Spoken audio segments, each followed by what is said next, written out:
میرے محترم دوستوں، بزرگوں، محرم الحرام کا مہینہ شروع ہے۔ یہ ان 4 مہینوں میں سے ہے جن کو حرمت والے مہینے کہا جاتا ہے، اور یہ ہمارے اسلامی سال کا ابتدائی مہینہ ہے، جیسے پچھلے جمعے کو آپ کے سامنے عرض کیا تھا۔ تو یہ ہمارے لیے بڑی خوشی اور سعادت کا مہینہ ہے کہ محرم الحرام ہمارا اسلامی سال کا پہلا مہینہ شروع ہوتا ہے۔ اس میں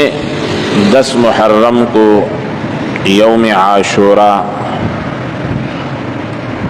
یعنی اتوار کے دن یوم عاشوراء ہے۔ اب ہم نے محرم کو حضرت حسین کے نام کر دیا ہے، حالانکہ ایسی کوئی بات نہیں۔ محرم کو پہلے سے فضیلت حاصل ہے۔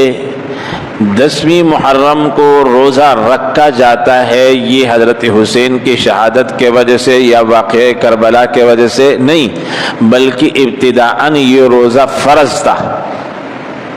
رمضان المبارک کے فرضیت سے پہلے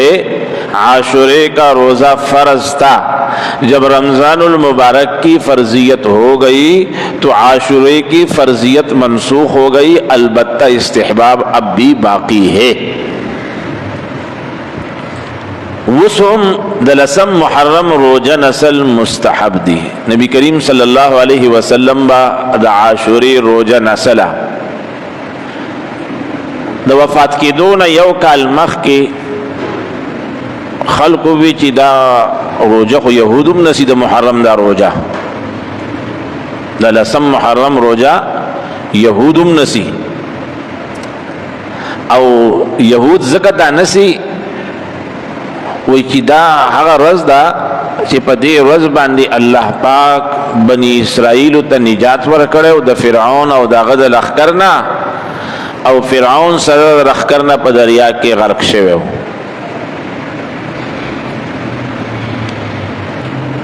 نو دا روزہ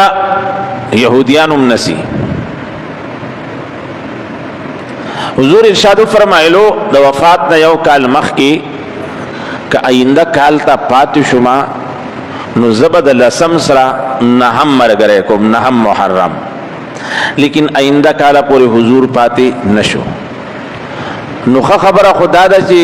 نبی علیہ السلام یو تمنا کڑی، چاہتی کڑی، 9-10 محرم دا روجی او کنشی کولے صرف پا لسم بانی ونسی، نو دام کافی دا زکا چی دیتا سو بد نشی ویلے زکا چی نبی علیہ السلام نسلی دا صرف دا محرم روجی نسلی دا لسم، نو بد ورطا سو کویلے نشی، سنت تی۔ دویمہ خبرہ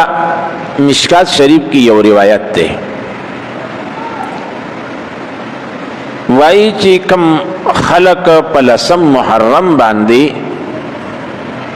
دخپل کور یعنی دخپل اہل و عیال پا نفقہ کی وسعت راولی پا لسم محرم باندی، اللہ پاک با دا پورا کال دا پریزق کی وسعت نصیب کی۔ دا مشکات شریف یو روایت تے، اگرچہ سندن کمزور دے، لیکن عبداللہ ابن مبارک یو دیر لوی محدث تیر شوے دے، دیر جلیل القدر عظیم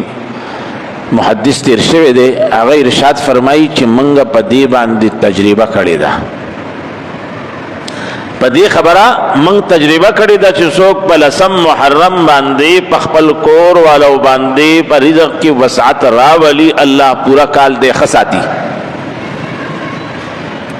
نو دا دو خبرش پی دا محرم متعلق، یو روزہ نسل او دویم کور والا باندی بچو باندی وسعت را وصل دا رزق پا بارا کی۔ دا دین علاوہ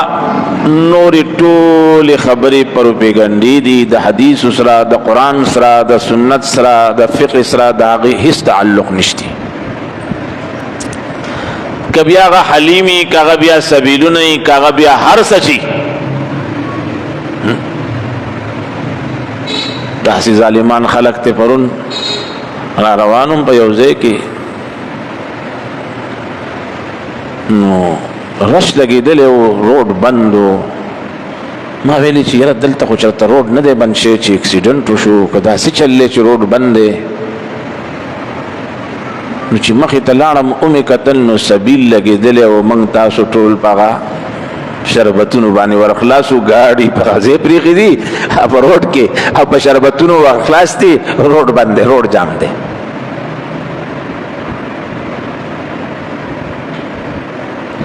دوستانو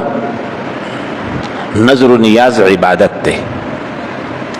عبادت مستحق صرف یو اللہ دے بس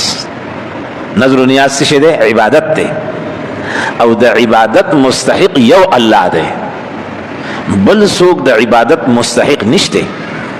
لہذا نظر و نیاز بدا اللہ پنمبانی کئی نیاز حسین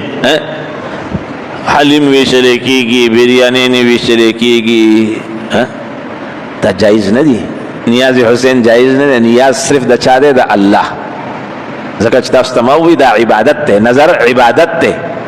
نیاز عبادت تے عبادت دا اللہ حق تے اللہ سر بدی کے بسوک شریک کئی نا وہ یار اسے چلو شنو کہ یو گلاس و شربت و مسکو یار اسے چل بوشی کہ یو گلاس تی ونسکو نو بیا بسی چلو شی دا روزانہ دا خلق تعالی شربتونه در کوي روزانہ نس کې کدن دی ونس کو نس چل بوشي د ته روزانہ حلیم خوري که بس بیا دی ونه خورل نس چل بوشي دوستانو بے سر و پا روایات بے سر و پا خبرې چې اوبه پې بند شوې پلانې وشو ډینګې وشو داسې وشوه د وینو باران وشو او پلانې شوه دا چې کمی خبری دا خلق کی دقا قاتلین حسین دی خلقو حضرت حسین وجلے دی خلقو حضرت حسن وجلے دی خلقو دا دی دوارو پلار حضرت علی وجلے نن چې خپل سینې ټکئی دغه خلق د حضرت حسین قاتلان دی دغه خلق د حضرت حسن قاتلان دی دغه خلق د دیو د پلار د حضرت علی قاتلان دی نو دیو داسی روایات او داسی منگرتی خبری راشتلی دی چی منگ وایو چی یرا امیر معاویہ هم خسڑے نو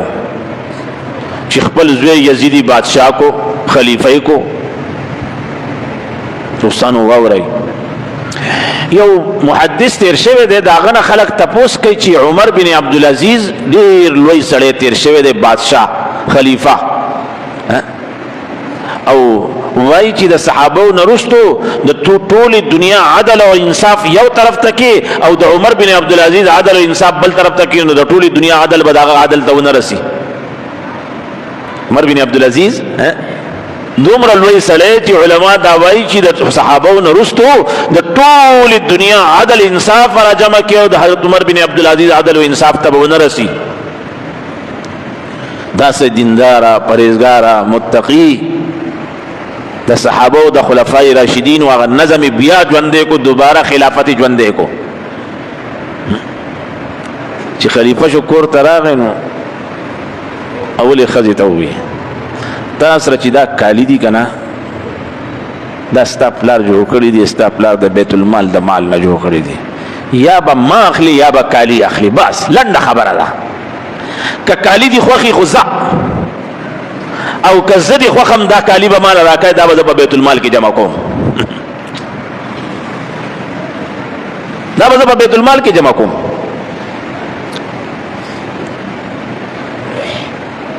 خزی ویلې کالی می نه دی خوخته نه خوخي ته نه خوخي زه په کالو سکو والا چې کوم دې جمع کای دون لوی سړی یو عالم نسوک تپوس کی چې عمر بن عبدالعزیز غرد افضل لے کہ حضرت امیر معاویہ نو هغه ورته په جواب کې وی چې عمر بن عبدالعزیز د امیر معاویہ د خپو خور ته نه رسی د خپو خور ته نه رسی صحابه خو ډیر لوی خلق ته هغه ته څوک رسیدي شي نن منگتا ما تا دی خلقو پا داسی خبرو راغستی چو منگو وی جی یار امیر معاویہ خو خسڑے نو چی یزیدی بادشاہ کو خپل زوے دا د خلکو خبرو اوس موږ ماته صحابي رسول ته بدوایو نو د دې خلکو په خبرو کې مرزي دا خو ټګان دي دا په خپل قاتلان دي ټګان دي دا او دومره ضعیف روایات خلق بیانې په منبر باندې په جلسو کې چې داسې وشو هیڅ نه دي شوي وایي چې قبایلو کې یو مولا تقریر کو د حضرت حسین د شهادت په باره کې نو ډیر روایتونه واورل خدا خلق په جړا نشو په خلقو ساسر ونشو ویلی خلقو د قبایلو خلقو واورید نور هر څه پریدای خو په حسنینو باندې ناسوار بن کړو خلق په جړا شو ناسوار به بن کړو دا خو ډیر ظلم وکړو دا خو ډیر غټ ظلم دی دا خلق تخپل طرفه جوړای هغه خلکو زمانه کې خلکو ناسوار سب پیژندل نو دوستانو